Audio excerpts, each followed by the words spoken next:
Hello, everybody. Hi, good morning. Hi, is that Jennifer? It is, yep. Hi. Hi. It's nice to hear your voice. I see we've got Deepthi, Ella, and Hannah here also. Hello, everybody.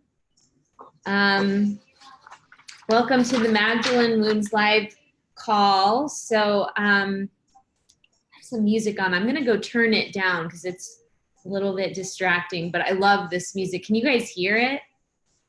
No, not really. Probably not, no.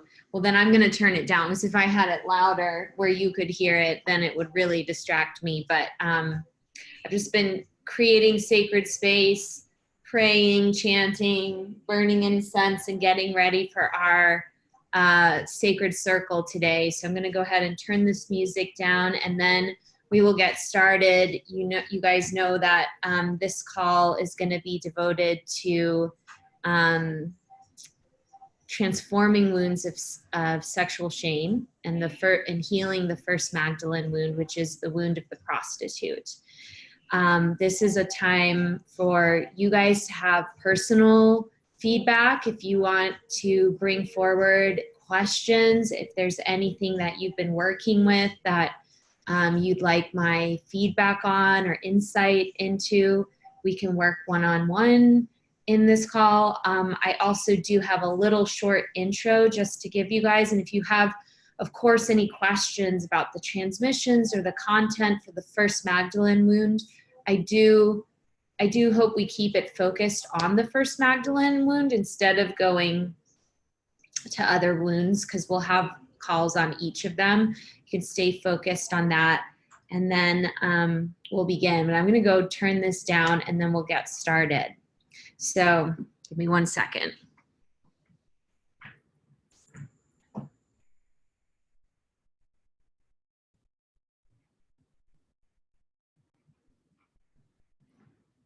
listening to an album that a friend of mine texted me last week, and I just love it, and it's so Magdalene. Here, I'll put it in the chat for you guys. Her name is Maria Stark. Does anybody know her? And the album is called Lineage, and it's like pure womb, sacred feminine Magdalene magic energy in this album. So I highly recommend checking it out. I think music can be so powerful. It can be such a powerful, tool to help us access, our spirit and our Shakti, most especially our divine feminine essence. So I know I know most of you who are here, and I think a lot of you have done readings with. Do any of you want to introduce yourself so that other people know who you are, or say what you'd like to receive from the call today?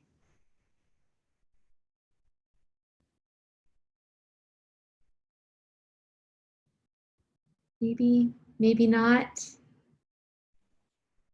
Hey, Kara, this is Jen. Hey, Jen. Hey. So I'm not quite sure how to introduce myself to everyone, other than I'm very grateful to have found your course at this time in my life.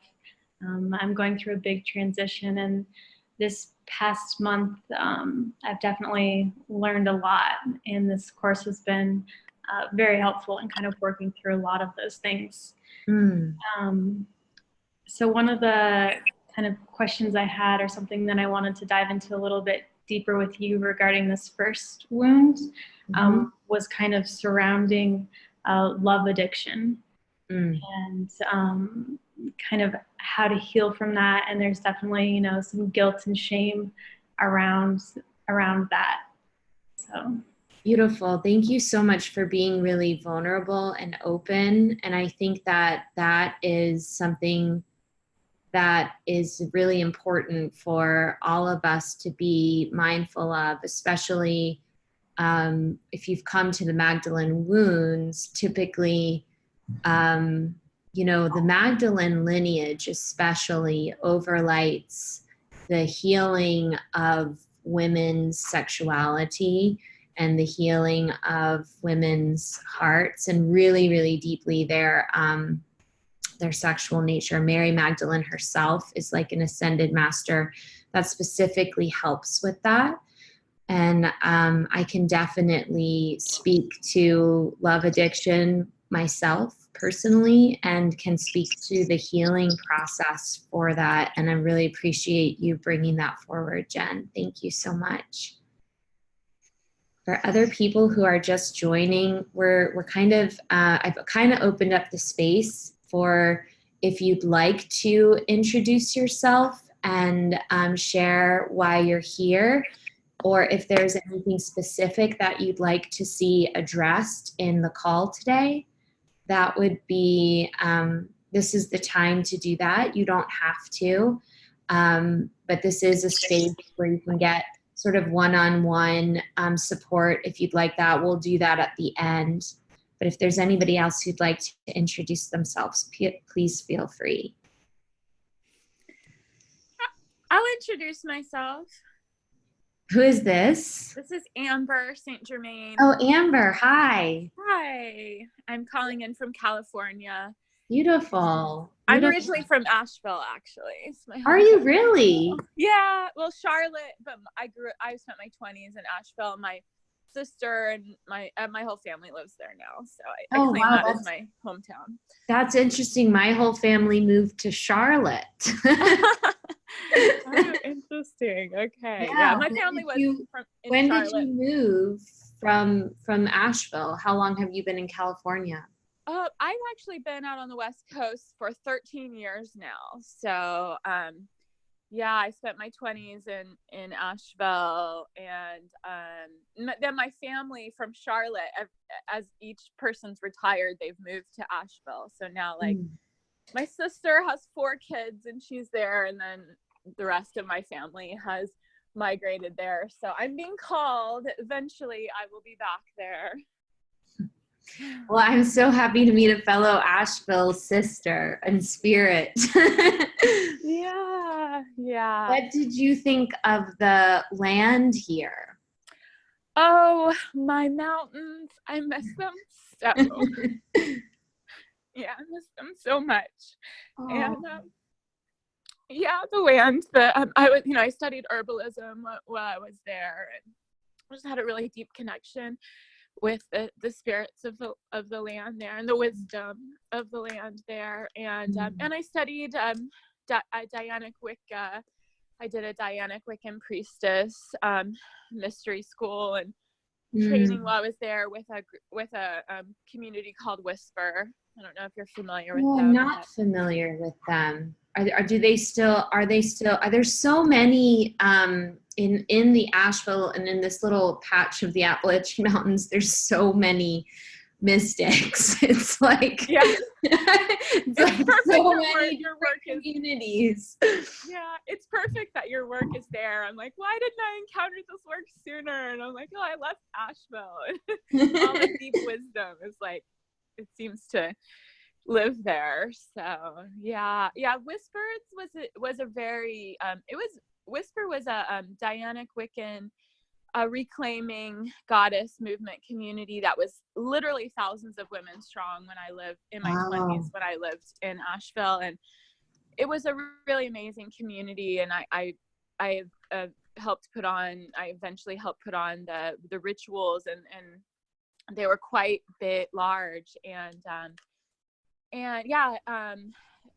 Kim Duckett was the woman who started it. She was a professor in women's studies at Warren Wilson College, and she actually started the first rape crisis center in America, and just had done really amazing work, for women all her life. She's older now. I think the community has become smaller because she's so much older now at this point. But yeah, it was for me, it was like, that's my roots of everything I do is from that work and that community.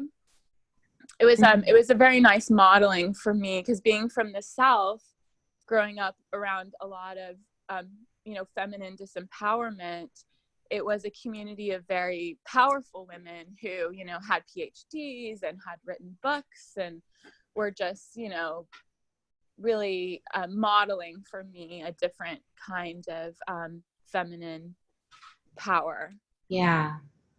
It's I asked what you felt of the land here, because to me this land feels, I call it the land of the Grail in North America. It feels very much like the essence of it's like a European divine feminine essence. So it's very Magdalene. Like there's like the like Avalon energy. It's like, it's very fairy very energy. Everyone loves nature here. And I personally have also lived in the South for most of my life. I was raised in North Florida, which it's kind of the South, but it's close enough to Georgia that it was there. And I feel like the southeastern U.S. is really holds most of like the really feminine, real divine feminine energies are held in this part of the country. Not that they aren't other places. It just tends to be particularly like feminine here. Yeah. And because it is that, you've also got kind of the worst shadows here as well. You've got Magdalene wounds in their like full blown expression with, the slavery, and then here in in the mountains, you've got more the Trail of Tears and the wounds with the Native Americans that are stored here. So, yeah, that's why I was asking, but I'm so glad that you had that experience, and there are tons of amazing, powerful female leaders and mystics in this area, for sure. Yeah. Mm. So I just wanted to say my kind of why I joined or was drawn to the Magdalene wounds. Sorry, I don't have my video on. It's like 8. It's like really early for me here, so I just got out of bed. So I'm like, yeah, I don't want anybody to see me. Well, and I was gonna say that for everybody, if you do feel comfortable, it's I think it's a good practice to have video on, especially when we're talking about these types of I notice everybody has their video off. So I'm saying, if you guys feel comfortable, I would encourage you to put your videos on, because part of overcoming shame is about like letting it be seen, like being seen and being witnessed by somebody else, where you don't have to. I think there's a composite of shame, which is what we're going to be talking about, which is like kind of burns in isolation, and you don't want that part of you to be seen. And a lot of that heals through compassionate, visibility and like safe space. I didn't mean to interrupt your share, Amber. You don't have to put your video on if you don't feel that way. But I would love if there are people here who feel comfortable. That's wonderful. Nancy, thank you. Thank you. Jennifer, thank you. Hannah doesn't have a camera. Okay. That's awesome. And Amber, who else? Deepthi, hi. I love seeing your faces. I love seeing you guys. Okay. And then Amber, why don't you keep going? Okay. Yeah. So I originally was drawn to this work. Well, I found you through Amanda Noel, who was a dear friend of mine here, and really drawn to the reclaiming of business and wealth in relation to the feminine, which you were talking about with sacred, when you were launching Sacred Wealth. And I'd heard some of that from Amanda, and then I was like, oh, this is coming from Cara too. And really I had just gone through a really difficult period of breakup and then reunion with my soulmate of 13 years. And I'd kind of been through all of the Magdalene wounds, all of the Christ wounds with him. And I was like, I really need healing. And so that's when I found your Wounds of Love work. And then the Magdalene, for me, that was drawn to the Magdalene wounds, because I'm really trying to step out of doing hands-on tantric work, tantra teaching and coaching, which I've done for 13 years. And I've been trying to leave that work, and it kind of keeps grabbing me and pulling me back in, because I haven't had another solid way of supporting myself. And I'm really wanting to step into, I'm launching my coaching practice online right now. And I really I carry within me like codes, priestess codes of the feminine, and really have a real desire to work with women and to empower women and to have an online school for women, which I have all the blueprints for and just haven't kind of known the path to take to get there. So so this work drew me. I was like, I really need to, do, I've done a lot of sexual healing work throughout my career, and because that's something I've really been drawn to, but I felt like this was an opportunity to take that even deeper and do more whatever healing I needed to do to really be able to move on to the next level of sharing my work with the world. So I'm really appreciating the deepening of that, and I feel like I have been receiving a lot of deepening through your work. So I really appreciate your work. Thank you. And you're just modeling, how to have a sacred school for women and do women's empowerment work in an empowered way. I really appreciate seeing someone doing that. Thank you. Thank you. And it sounds to me like so there is this will be interesting for us to talk about. There's you're making the transition from doing the tantric priestess work to wanting to be doing more like coaching work, maybe without the sexual energy component in it. Yeah. And what I have found is when we have usually it's more of a karmic history with the sacred sexual priestess path, which we'll talk about today because it's healing the prostitute wound. Sometimes there can be a challenge in either separating the relationship to either men or money from that path. And I can talk about what I've seen as being helpful as far as if you're wanting to end your contract with the sacred sexual priestess and move into another phase. And I've actually supported a lot of women doing this, especially if they want to get married and have a baby or something, breaking the contract.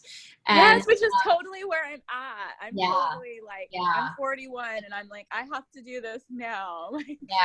Yeah. And yeah, okay. So I'm more than happy to bring in some information on that in the call today, if you'd like. Sure. Yeah. I really appreciated, in the call that I listened to, you're discussing that and talking about how to, maybe retain the positive aspects and let go of the whatever aspects you want to let go of, and do a ritual. And I'm definitely planning to do that. And I do love working with the sexual priestess archetype.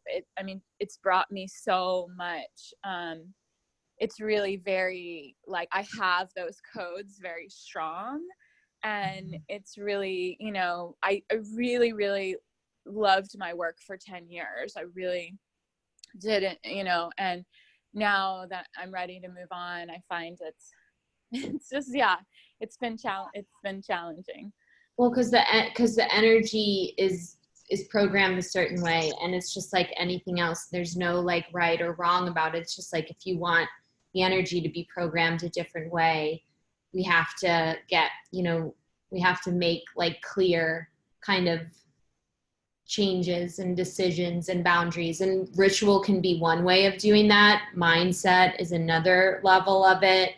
And then I will also talk about the Akashic level of it as well. So what we can do on a soul level to, end if there's any lingering contracts and things that could be keeping us in that way of working with our either financial energy or our sexual energy.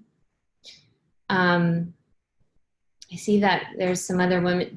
Would anybody else like to introduce yourself and say why you're here, what you'd like to see covered today? Hi, this is Nancy. I'll introduce myself. How are you? I'm good. Good. Nice to meet you. Same here. So let's see. I live in Maryland. I've been living here for a while. And why am I here? One is I guess I started the workshop, I guess over a year ago for the Magdalene wounds. And I started it because I got that big, huge pull that I had to heal these wounds. So of course, over the course of the year, more has come up. And when I saw this come up this week, I'm like, okay, I need to attend because shame has been coming up. I've been healing a lot, but also recognizing how much this prostitute wound was part of me younger, but I grew up Catholic. So that shame came in immediately, middle school. So, right away, all these mortal sins of just kissing kind of messes you up a little bit. So like, oh, I can't even kiss without me going to hell. But recognize that was I was always attracted to the masculine since I was little. So very strong attraction to that. The work I do in the world is I'm a coach and I facilitate workshops. I work very much with women that are in male-dominated fields, embracing their feminine leadership, and bringing that balance in. And a lot of the women I'm coaching now are new moms. So they're, they have that archetype coming in also with their work, and they're still working in this environment. So it's really beautiful, amazing work. And and I don't know where it's all leading because I'm being open to flow and not getting attached too far into the future, but also working on healing myself in this process. So during this, I guess probably in the past 12 or so years, 13, I was on the twin flame journey. So tapping into that divine masculine, feminine energy, a whole bunch of stuff. So I just feel like this is just natural. We have to keep peeling back layers, healing and stepping into who we are at that very soul essence. And so your work was really helpful this past year for me. And I know there's more. So that's part of why I'm here, just peeling back and stepping forth in that divine feminine energy, powerful way. Well, I'm so glad you're here, and thank you for sharing so deeply, and thank you for the work that you're doing with empowering women and moms. I love that. I love that.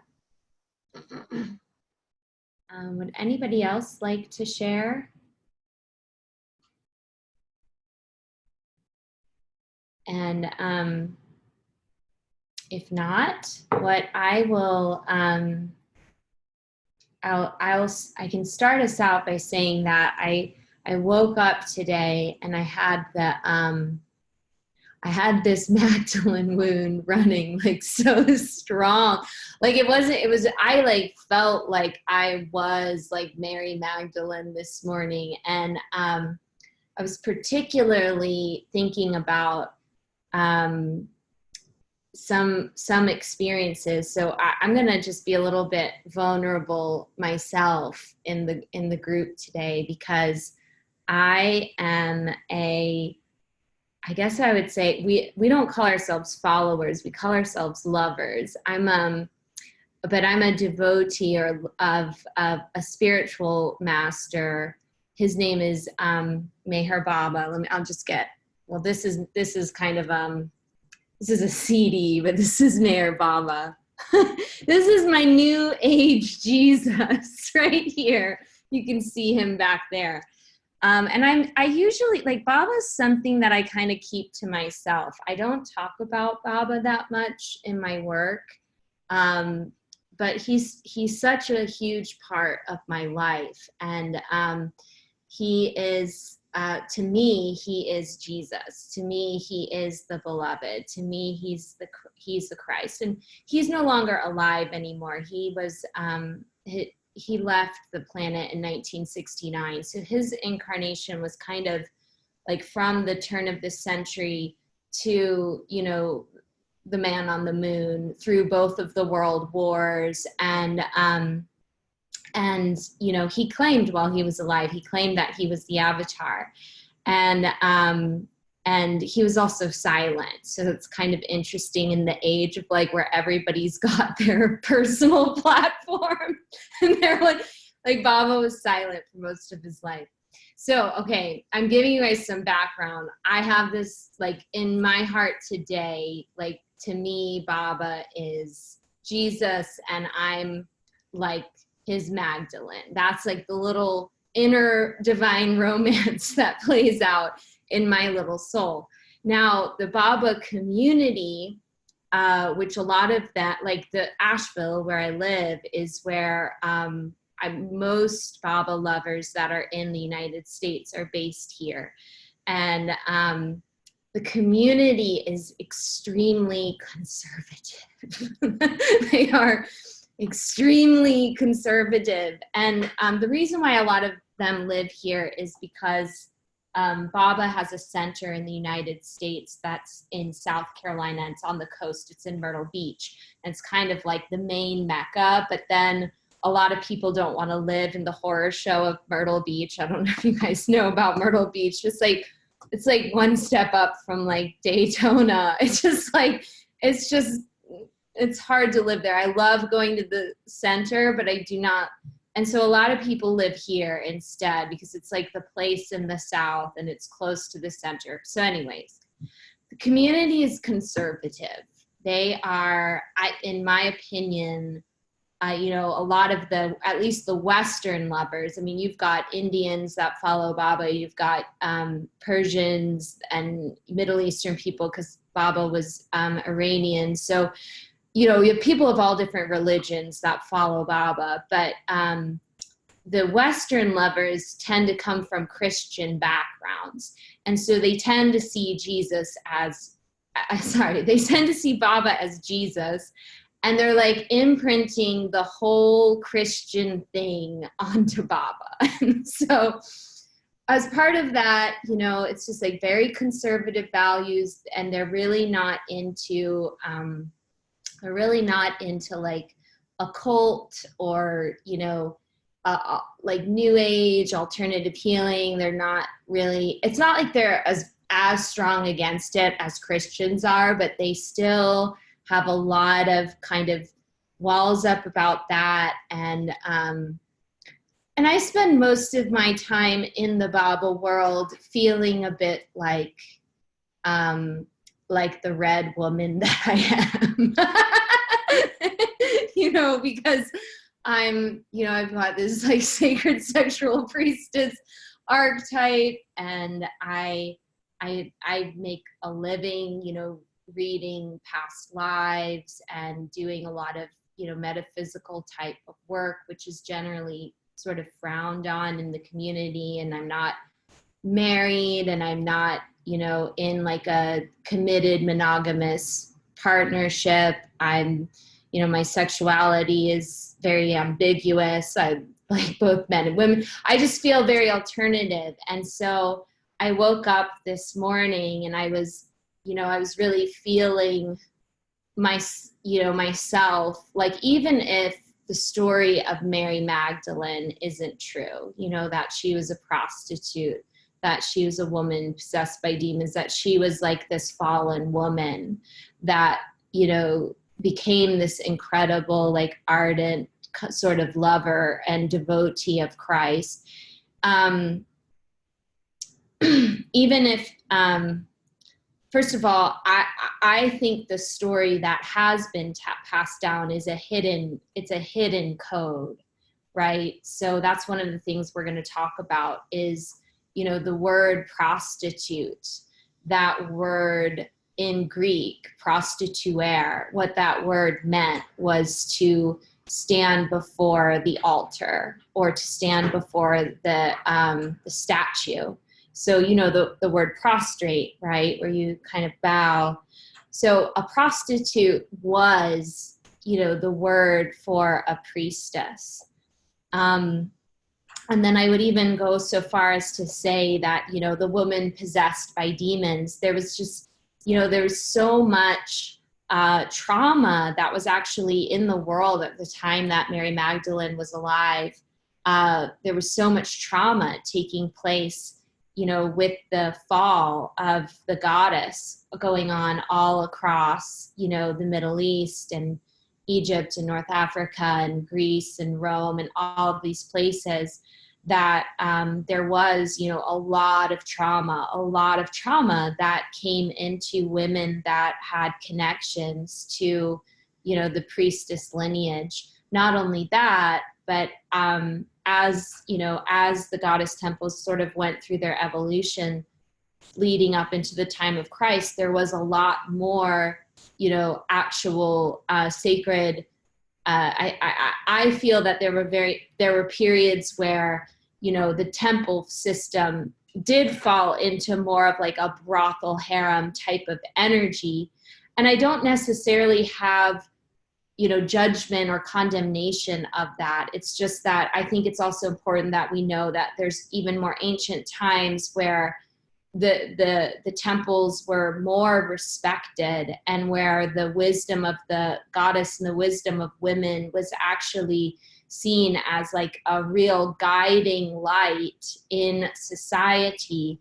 And it sort of went through a progressive over time fall into being more like a place where, you could go for healing, and there might be a sexual component to the healing, but there was less and less respect for the priestesses or for the prostitutes, the women that provided that.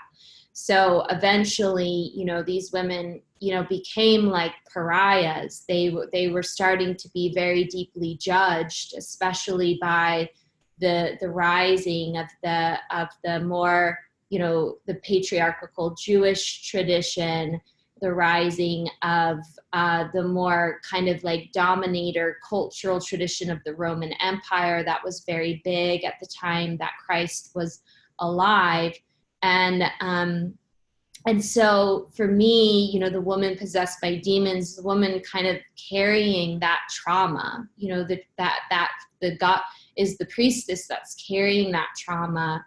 And she's also,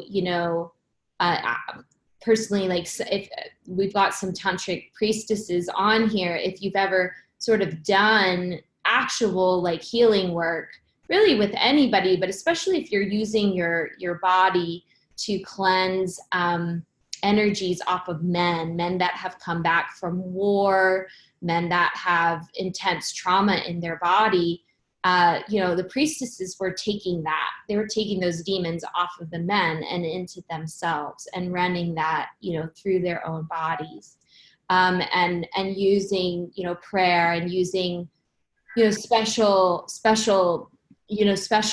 practices to clear the energy. But, that's another sort of hidden code that I see in the story of Mary Magdalene, concerning the woman possessed by demons, that this was actually like her heart, the sacrifice of the feminine to try to cleanse the heart, the fallen kind of energy in the shadow masculine. And then of course the woman waiting to be stoned, because then after all of that, it was finally decided that, these women were just whores and they were just witches or sorceresses or whatever, and we just need to get rid of them, cast them out. And actually that final, what I call that final sort of nail in the coffin, that actually came more from from other women. That final call to end the full temple system came more so from the wives of, powerful officials and powerful men. And there's this lost story that there's a lost history that even today, if you read, and they found, I posted something online this summer about, finding this tattooed priestess of Hathor, and she had all these special tattoos, they call them sensual tattoos on her body. They didn't know if she was like a temple dancer or a prostitute. They called her, but she was a priestess. She had burials. She had been buried within this place where there was like a lot of royalty was buried. And even today, like nobody knows her story.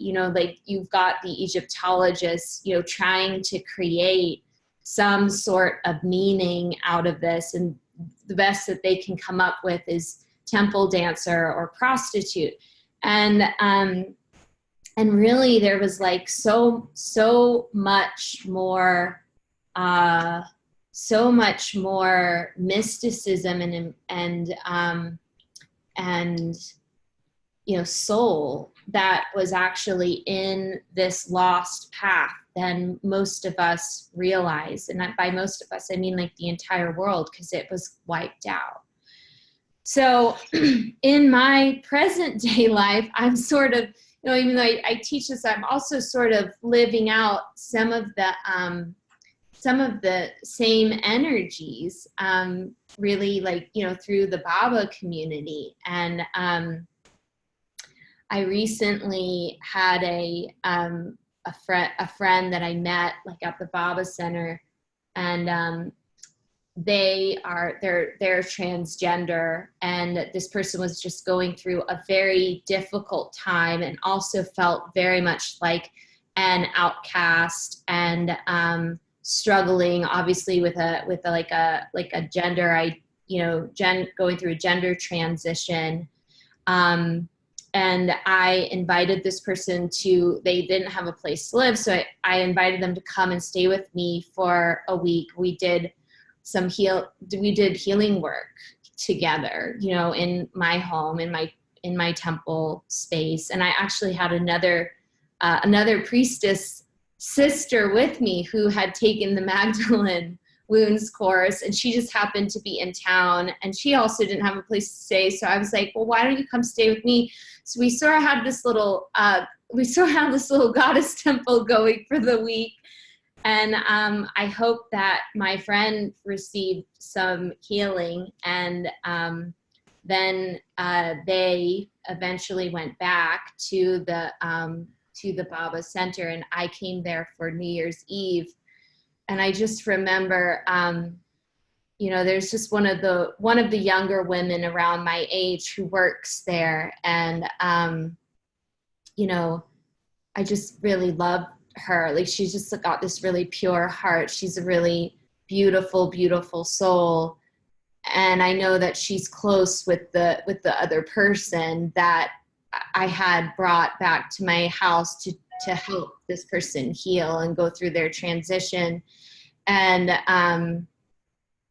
you guys know, like, when you can just feel the energy, and I don't know for sure like what the person that was with me told this other woman, but I could read the energy of how she now saw me, and how she now didn't want to connect with me as much, because now it was like she saw me as the whore, right? She saw me as that kind of woman.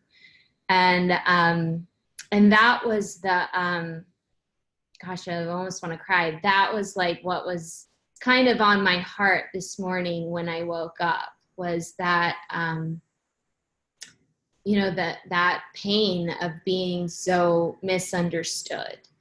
And particularly that pain of like the sisterhood kind of looking at you as something like that's not like something that's shameful, something that's dirty, a bad woman.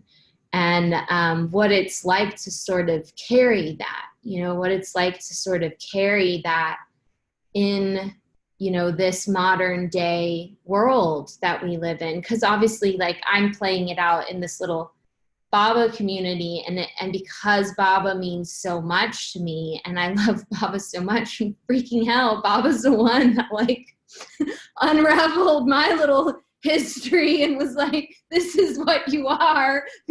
Remember, like Baba's the one that like completely showed me the sacred, like all this stuff is like, where do I get it from? Like I was helpless. Like Baba's like my, you know, he's like my beloved. He's like my healer. Like he's like my ascended master that guides me through all of this. And he doesn't judge me for it at all. He actually, what I will say about Baba is he's been the one that's been like, woman, like stand up. Like this is who you are. When I came to Baba, I was like a cripple. Like I was like hiding in this, like wounded, like coming out of like being in mental hospitals, just being like having no confidence in myself, feeling like a total freak. And Baba's the one that like showed me, you know, and helped to free me from the trauma state that I was in. And he's always been, at least in my heart, he's always been completely accepting of me, and a lot of what I've felt from him is more like, it's more important for you to be honest and real about like what is real for you than it is for you to pretend to be something that you're not, even if that something that you're not is what other people think is more holy or more right or more pure or more good. And so that's like a principle that I try to live by now. And so I just sort of had a good cry this morning where I just kind of let that shame come up and just kind of process out of me.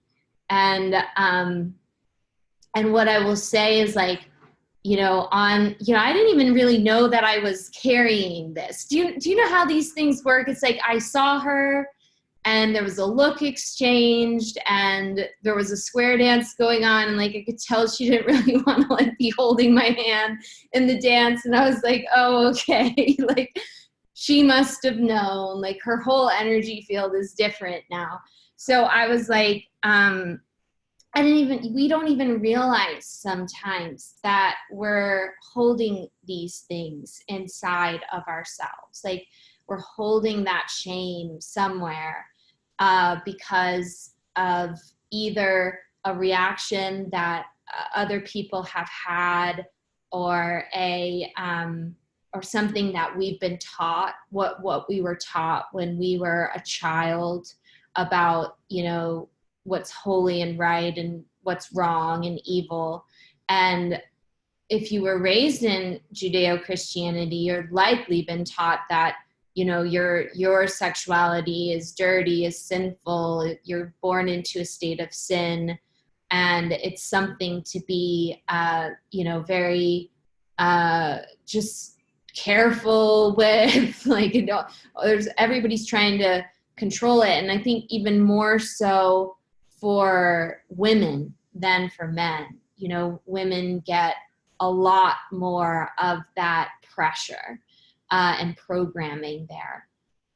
So how do we free ourselves from shame? And why is the transforming of shame, you know, so important? And I know you guys have the Magdalene Wounds materials, but one thing that I always say is like, shame is something that is really crippling for female empowerment, and it's really crippling for anybody, but especially the divine feminine has a real, the energy of the divine feminine blossoms fully through a vulnerability, through an openness type of energy that, if you think of like the yoni, is kind of like a big open space of receiving, right? And there's a lot of vulnerability that is inherent in feminine power, whereas masculine power manifests more through like, you know, direct action and control, and you know, testosterone kind of leads towards more aggressive types of proactive energy. Feminine power is extremely powerful, okay? But feminine power is more comes from surrender, more comes from opening the heart, more comes from vulnerability, from compassion, from love, from tenderness, from you know, the sweetness and the sweetness of surrender, and shame is something that kind of takes that. There's like it's like an open energy that the feminine's kind of like, her power is kind of like this, and shame basically, you can like feel it, right? Shame is like, so shame is something that shuts feminine power down. It is something that literally like closes up the yoni, like literally like closes up that that portal way. And so when we're looking at how did the goddess, or how did like the divine feminine in both men and women, how did we get so disconnected from nature? How did we get so disconnected from our hearts and from compassion and from, you know, living in peace and nurturing a nurturing society like what we know we could experience? And there is a huge sort of agenda to get people to kind of, you know, even just in telling people, you know, that you're born with original sin, that you've done something, even if you can't even remember what it is, there's something you did that was so bad and so wrong, and you've got this stain on your soul, and it's just like, and what that does is that makes it very easy for I call them dark forces, but, you know, more oppressive forces to control people and to keep them in an agenda that is outside of living in kind of the sunlight of the spirit and living in harmony with nature and with divine source. It's like it makes them easier to control. And so what I try to always remember when it comes to, you know, people that, you know, might cast judgment or might enact Magdalene wounds on me or anybody else, is that a lot of people, you know, get very comfortable, like they're comfortable in the pen, they're comfortable in the sometimes I call it like cattle consciousness. They want, there's a subconscious wanting to be corralled, you might say, because that's all you've ever known, right? That's all that you've ever really been able to, like when an animal's been tied up for so long, and then you untie the animal, it's like sometimes they won't go, they won't run free, because it's like this is what they know, and it's so deeply in them. And for me, Mary Magdalene is so powerful because she is a woman that, despite everything, and, you know, during the time that, you know, we find it in the Bible, and then also if you read a lot of the Gnostic texts about Mary Magdalene, the male disciples are always on her at all times. Jesus always accepts her and loves her. And whether or not they were married, I mean, I personally feel that they were like the twin flame. They were like the, even if there wasn't an actual marriage, they were polarity wise carrying like the Radha Krishna, like Shiva Shakti energy of Jesus's incarnation. But you can just see that, you know, Mary Magdalene is always going through so much. She's always having these projections, you know, made onto her. And what I find so beautiful about her is, and especially if you connect to her, and remember, she is a real being, you know, she's a real ascended master. So she's somebody that in your own prayers and in your own life, you can call upon and you can develop a relationship with her. And she's quite bold. She's quite sort of unapologetic about who and what she is. And she just sort of continues to hold and to radiate her open womb, open heart, lover, you know, greatest lover of the beloved energy. And that's really, you know, the feminine comes into her full power through, you know, loving.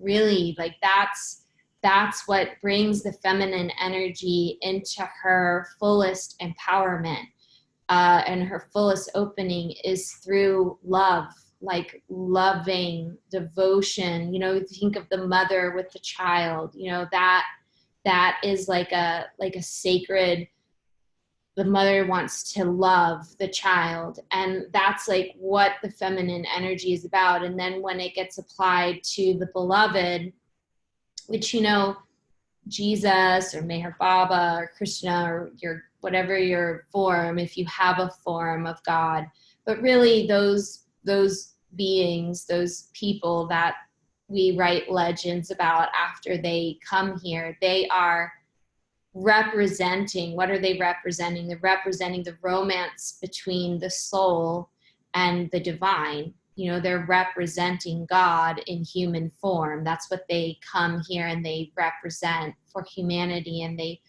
bring that, they spark, you know, that remembrance. So, you know, the ultimate expression of divine feminine power is love for God. And loving the infinite, loving the divine, and ironically enough, you know, like loving the divine, you know, despite what anybody else might think, despite what might be considered, you know, right or seemly for a woman. And during Mary Magdalene's time, to be a single woman and to be following a random errant mystic spiritual teacher throughout the Middle East, that was very radical. That was very revolutionary. You know, that was not something that women typically did during that time, let alone what Mary Magdalene did after that, which is go out and become a teacher herself, you know, and become a healer and a teacher herself at a time where that was not, you know, that was not acceptable. So that's the intro that I want to start with. And I feel called to pray now before we go into talking about healing sexual shame and transforming wounds of sexual shame. And I'm just going to start because I pulled, I have this Isis Oracle deck. Just, if you guys want, I really like this deck. I also have this Magdalene deck, but honestly, I don't really like the Magdalene one as much, but this one I really like. And then there's a divine feminine oracle that I really like, but I have this one with us because I wanted to bring in the energies of this lineage today. And the card that I pulled was the goddess of 10,000 names. And it says, Isis, endless emanations of the priestess. So I don't even know what this card's about. I'm going to read it along with you guys here today. And I ask that this sort of guide our call for today. So let me just find this. Okay.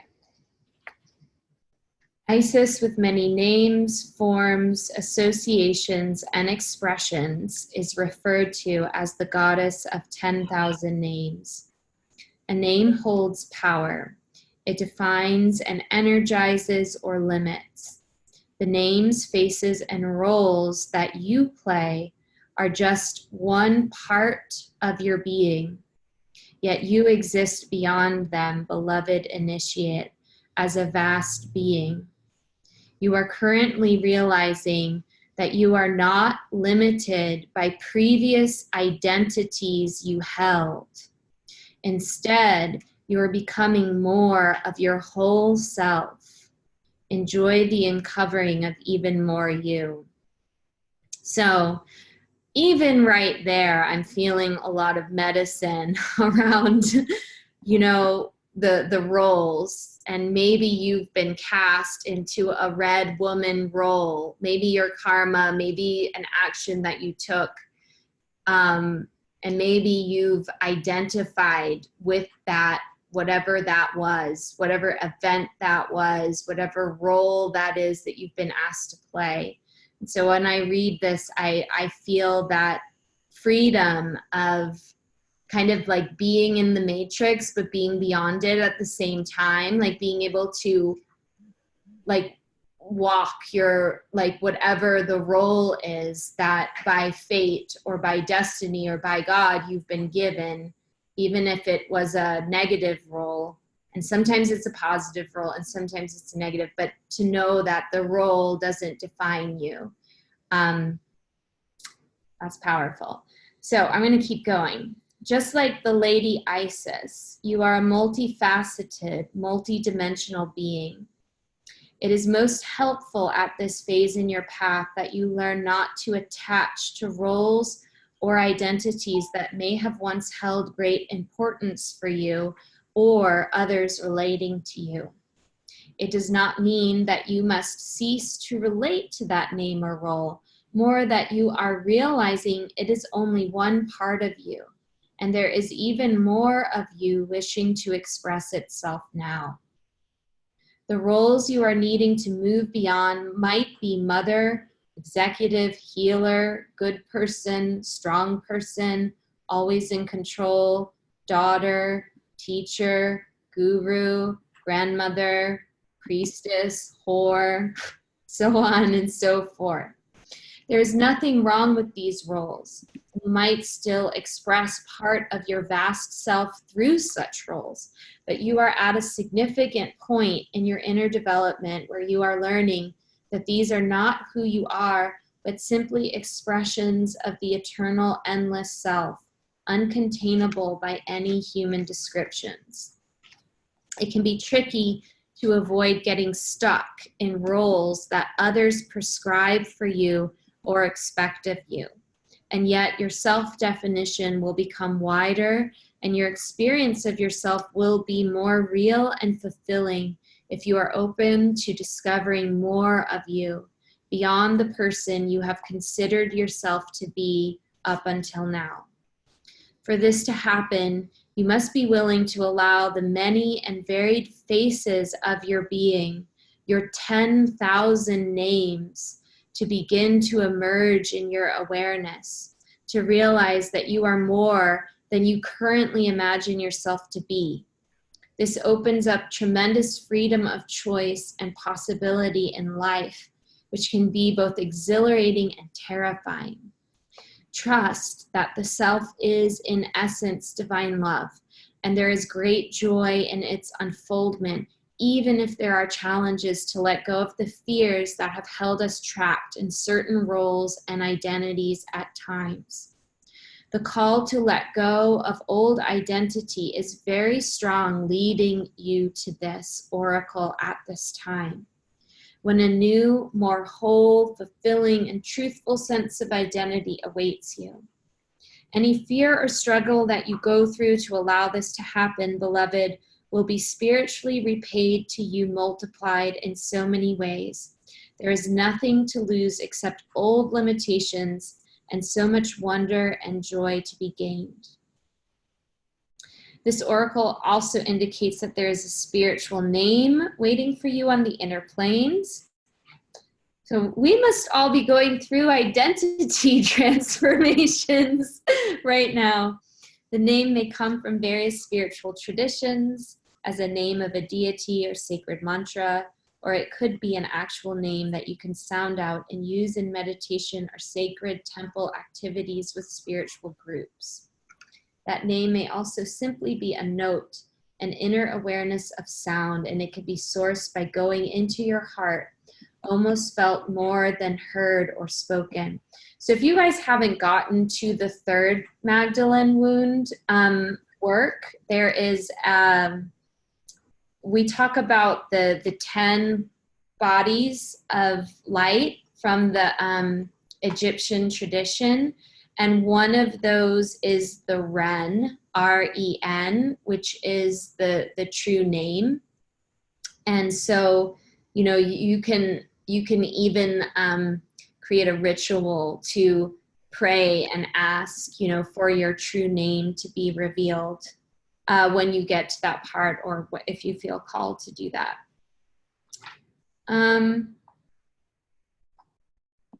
I'm trying to, I don't know if I'm going to read all of this because it's quite long, but I'm trying to see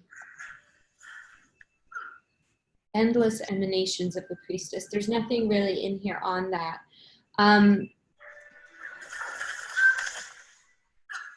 Somebody's got their, I'm going to just mute this.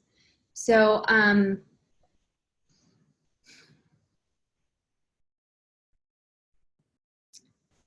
why don't we sit and meditate on that? And what I would like everybody to do is to imagine whatever role or whatever identity is a limitation to you or has caused you a feeling of shame, okay, in your life.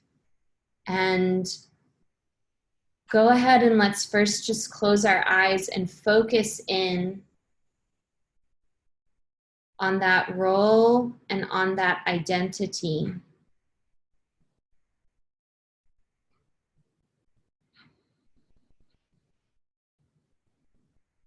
And you can just almost put your hand over your heart and say, this is only a role that I had to play. It is just one of my 10,000 names, my 10,000 faces,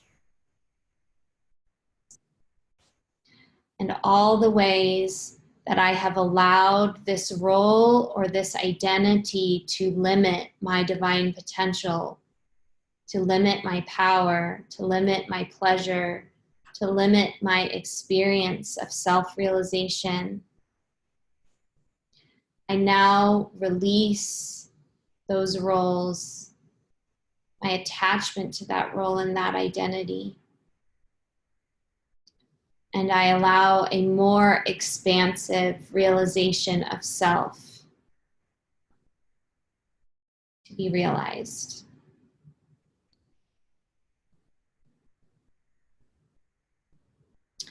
We're just going to call forth, you know, that particularly any identities that are shameful, that you feel shamed about.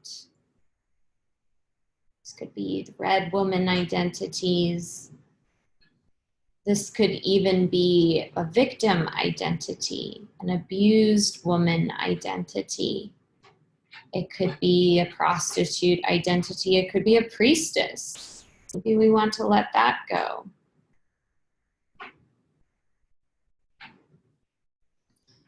It could be a, you know, like the whore, fallen woman.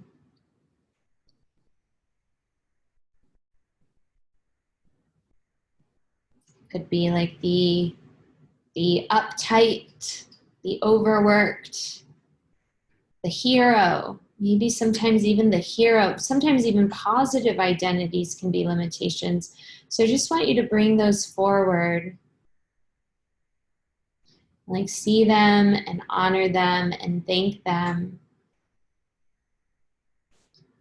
And we're now going to imagine like a brilliant flame.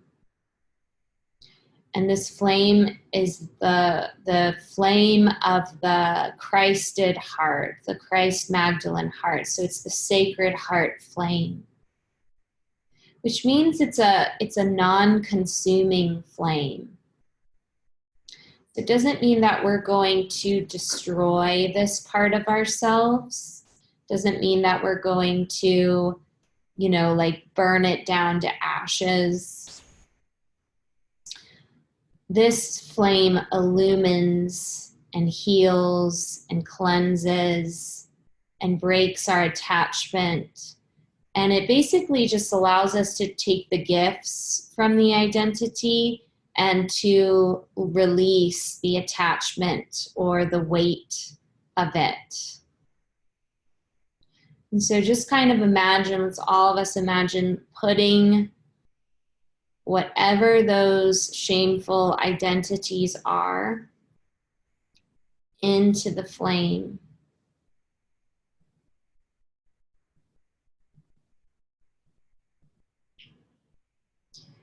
And we call upon Mary Magdalene and Yeshua and the divine light and the divine love of the great Mother, Father, God to assist us in transforming, releasing limiting identities, limiting beliefs, shameful identities, shameful beliefs about ourselves, and experiencing who we are beyond that construct. And we pray and we ask that you give us the grace to experience who we are as God, as the infinite, as the eternal. If you are leaving a relationship, you might have had an identity that was attached to that relationship. So I'm just feeling that energy right now to put that identity into the flame as well.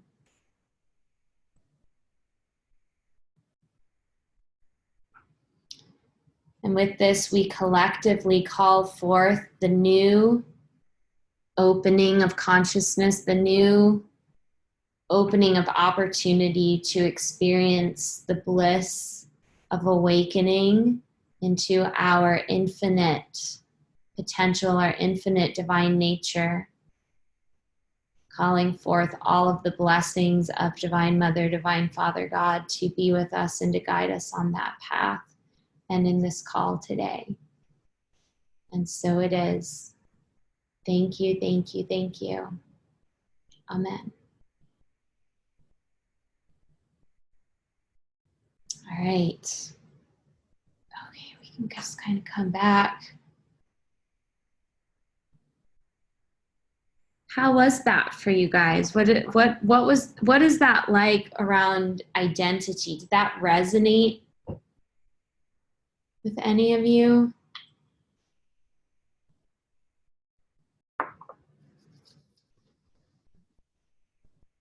Anyone want to share? Putting some essential oils on. That sounds good.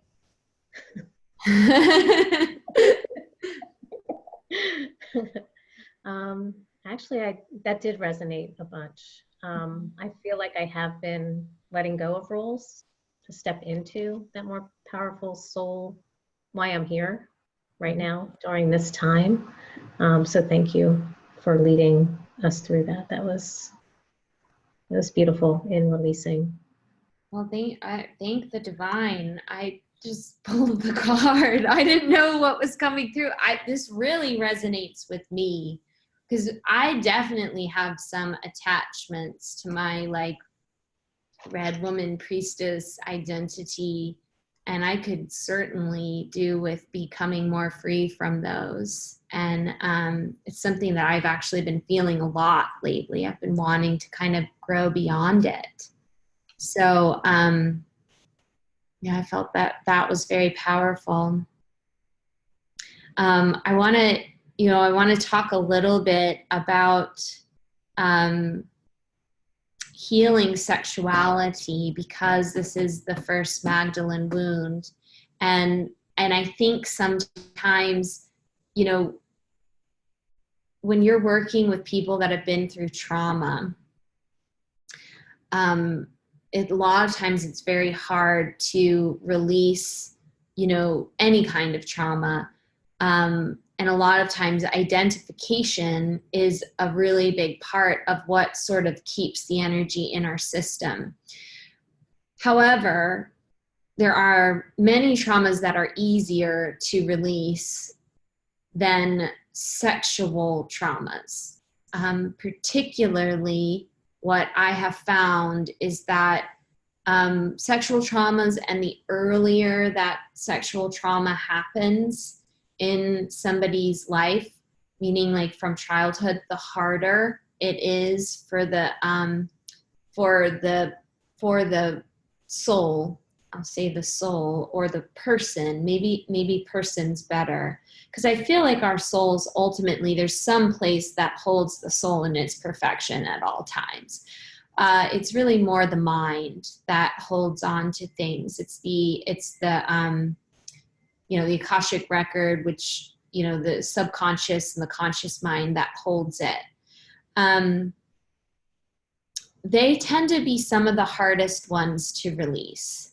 So I want to talk to you guys a little bit about like how you reprogram trauma, really, and how you can reprogram your sexuality if you've had experiences that were negative and did deeply impact you in maybe not feeling like you can trust your sexuality, not feeling like you can have love in your life, maybe running repeated patterns in that area.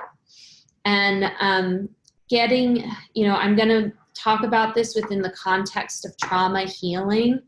And, it's my opinion that like most people right now are in some level of PTSD.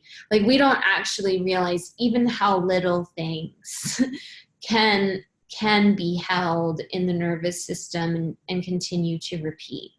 So let's talk about releasing, sexual pain, sexual trauma, negative sexual identities.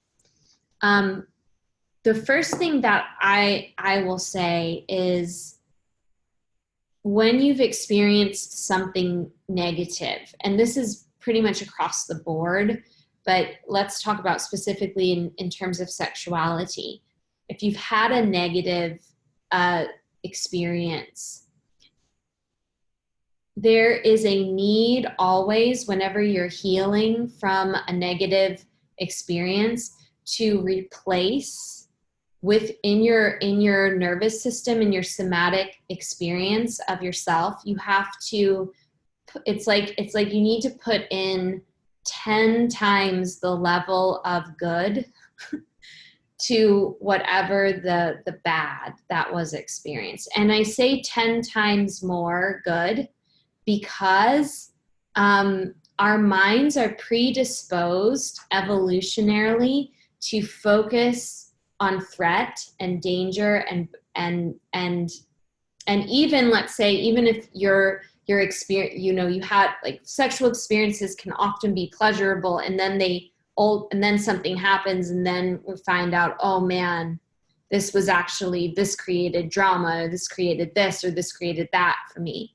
So So it's not just like a sexual abuse experience that I'm talking about here. Let's say you had a relationship that started out wonderfully and then it ended horribly. And now you've imprinted in your subconscious mind that like, I can't have love, or I'm going to attract another, if I open my heart again, I'm going to be abused, you know, something, or I'm going to be betrayed, or whatever happened. So we need to we need to consciously create and implant positive sexual energetic experience into our nervous system when we are healing from anything, any sort of wounding to our sexuality. So many of the practices in the first Magdalene wound, like the sacred breast massage, the womb massage, the yoni massage, like if you are really like just coming out of something that was traumatic, you know, you might want to focus more on, you know, personally loving and self-loving and implanting whenever you start connecting to yourself sexually, or working with sexual energy, bring it into holiness.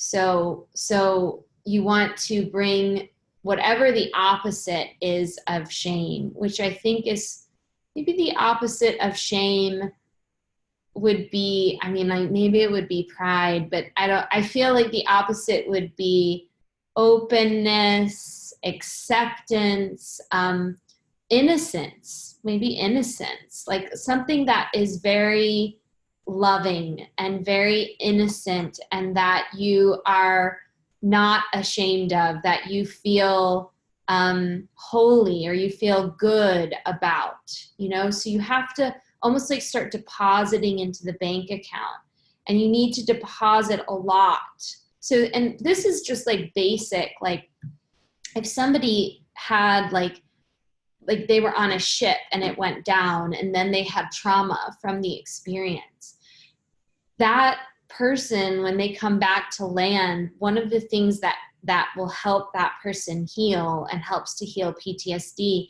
is repeated experiences of maybe like security, love, bliss, joy. Like you have to put the higher frequencies in. All right. So that can be done through, with sexuality, that can be done through conscious intent and using the practices. It can also be done by, you know, in the future, you know, really taking a stand to create loving, healthy sexual experience in your life with a future partner. If you had like a negative sexual experience with someone, you will need a safe, loving, holy, pure, positive, joyful, blissful, you know, good energy bond. And so a lot of times, you know, like the sacred sexual priestess would provide that, you know, for somebody like you, like, okay, like that would be, but it's almost like you need to be your own sacred sexual priestess. I think like this is more about like be your own sacred sexual priestess, you know, like literally like love yourself. And I find that the sacred sexual priestess is like a mixture of the like most loving mother you can ever imagine, with like the most kind of sensual, sweet, joyful, positive energy of sensuality, really, you know. So a lot of times like the sacred sexual priestesses weren't necessarily even having sex, you know. It could be taking long baths, it could be like beautiful massage, using oils, like getting yourself, like I've got these beautiful flowers, like got lilies right now in my home, like keeping beautiful flowers around, like working with soothing, creating beauty around you. These are all like very putting a positive experience in.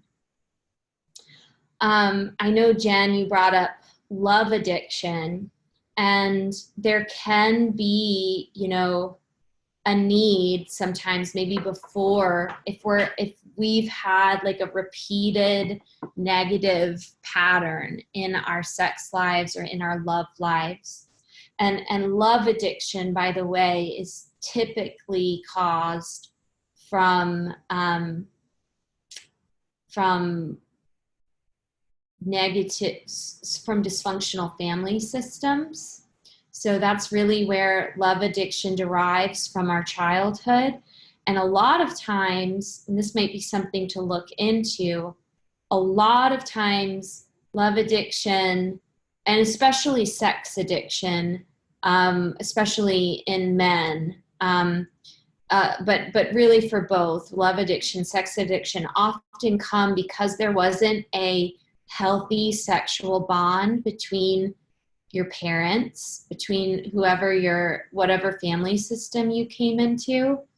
And when there's a dysfunctional relationship between, you know, parents, or where a parent isn't healthily sexually bonded, sometimes there can be a displacement of where that bond should have gone to a partner, and it can sometimes go to a child. Not to say that there was an actual sexual abuse or there was actual incest. Sometimes it can just be emotional.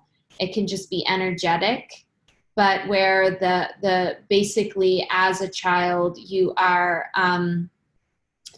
picking up on the needs of the parent for love, and they actually need love more from the child than they can actually give.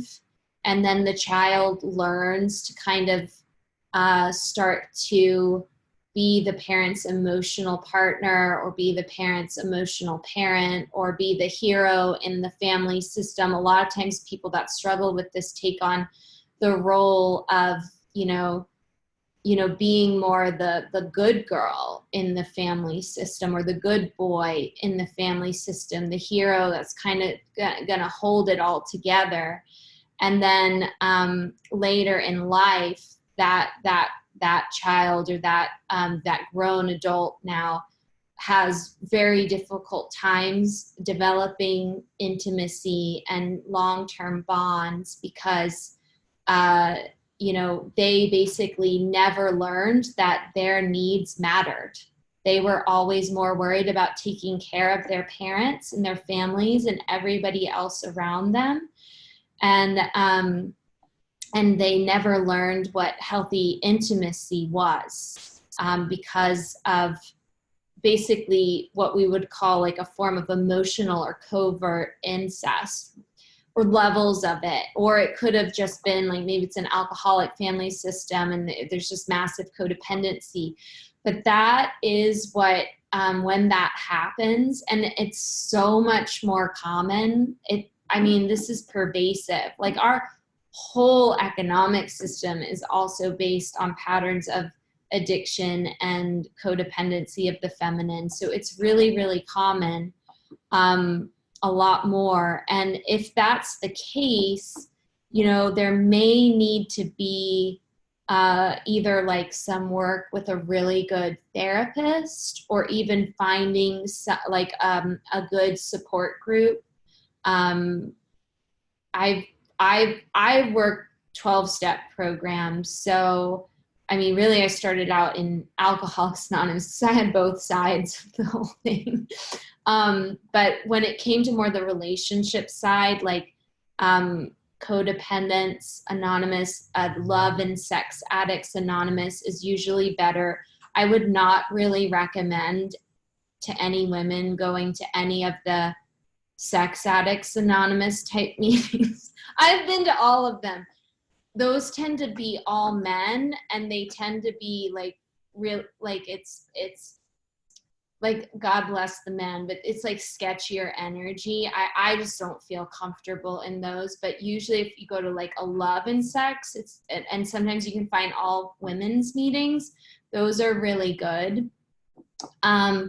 If you can find a good CODA group or a good Al-Anon, if there was an alcohol component in the family system, those can also be really helpful. And if you can't find any of that, like a really good therapist can also help you, because one of the things that has to happen usually with love addiction is there's usually like idealized constructs about the parents that are involved. And I don't know if it was the mother, if it was the father. So I'm kind of unique because I have this pattern going on with my mother, and usually it's an opposite gender parent that this happens with. So mine was more of like a covert incest with a female parent. And that was always really hard for me because, I like really couldn't identify it at all. And really like my experience would be more like how a man was negatively conditioned than how a female would be with like a male parent. But so I don't know maybe which parent the bond, like a distortion was formed with, but you can often have like these, fantasies and illusions about what went on in your family, and you can have fantasies and illusions and idealized constructs of either the mother figure or the father figure, right? And then when you're in your regular life and you still have those fantasies and those illusions, it makes you really vulnerable to kind of like idealizing a person when you meet them and like not seeing certain things, and then because you need the love so badly because you were never loved as a child, like you kind of go in and then you're like, like I'm in like a super toxic relationship and now it's like taking over my life. And you have to go through an emotional healing process of like deconstructing what happened in your childhood and deconstructing the patterns in you. And sometimes like bubbles need to be burst so that you can see more of who more of reality. You can be based more in reality, and you have to do a lot of work with healing the inner child and learning how to really feel and love and relate to your own real authentic needs and know that those are valuable. And so nonviolent communication can help. I love Marshall Rosenberg's work. He's the creator of nonviolent communication. Even just getting the book and reading it, listening to it on audio.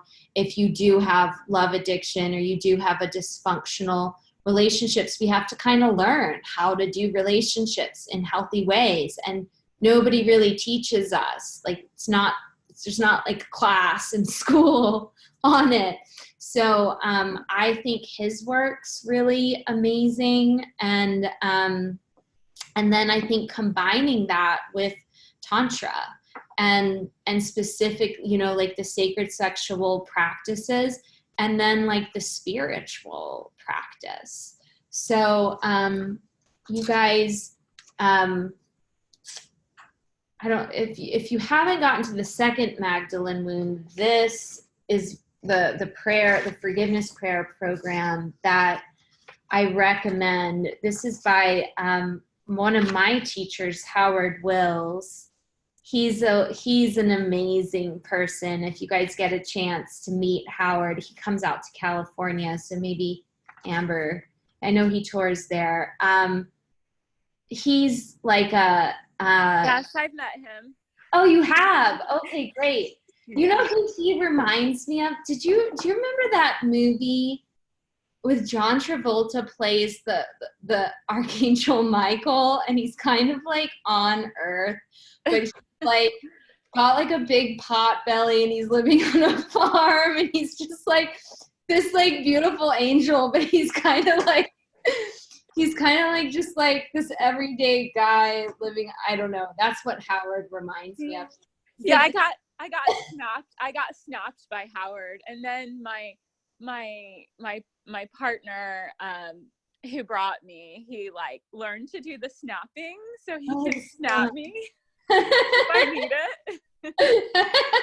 Pretty nice, pretty awesome. Oh, your partner's got some power. Yeah, Howard snaps to send healing energy. He just goes like this. Anyways, he's wonderful. He's kind of like a crazy wisdom teacher, and he's like really down to earth. I remember when I met Howard, I had a long-term relationship in my 20s with this wonderful man who was Italian. And Howard used to love Miro's cooking. And because Howard would just say, like, Howard's from South Carolina. He's got a Southern accent. He's like, I eat just as much meat and potatoes and collard greens and like that I can possibly eat. Cause he's like, otherwise I'd be like flying off into the ethers. So Miro used to make him like the most, like the pasta dishes with like the carbonara and like the cream sauce, like things that like most spiritual teachers don't touch. And he used to love that. Anyways, Howard's amazing. He's a really beautiful soul. He has a profound gift of healing. And he channeled these prayers.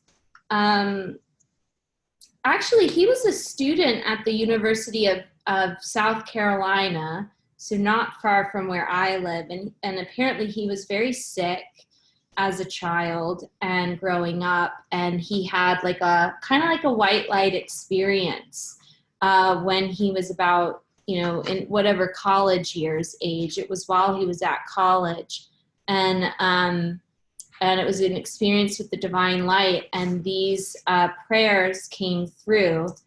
I've used these prayers for years. I started using them maybe when I was like 23 or 24, so over 10 years now. And I have just seen miracles happen through the use of these prayers, because my family systems was it's better now, is extremely dysfunctional. I was very dysfunctional. I was very wounded. Sometimes I would be saying these prayers, and literally, sometimes I would I'd be like saying the prayers, and then I would like smell like wounds. Like I would literally, like, I'd be like, what is that smell? Like I would just smell something that smelled like horrendous, like a festering wound that had been open, and it was just being like cleansed. And then I would realize like, oh, that's like my emotional body. Like I could actually smell the wounds in my emotional body, like being opened and being healed, like as I would do these prayers. So they're really powerful. And, I do feel like Howard, who I met through my other teacher, Mirabai, I do feel like we're all like a lineage. And Howard, I mean, he doesn't say that these are from the Isis Egyptian Ra lineage, but he's got, I mean, it's kind of cut off here, but if this thing was like fully created, you've got these two cobras and basically like the wings of Isis and like the Ra sundial here.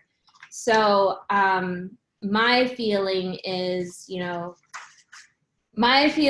that whenever I'm saying the prayers, I'm like activating, and that's kind of an intention that I set, is like I'm activating the realization of sacred relationship, which is the Isis, like divine feminine, sacred sexuality. Sacred sexuality is the foundation of relationship. It's like create another human from it, right? So when you are practicing forgiveness, and also, Jesus was very, very big on forgiveness, it is a way to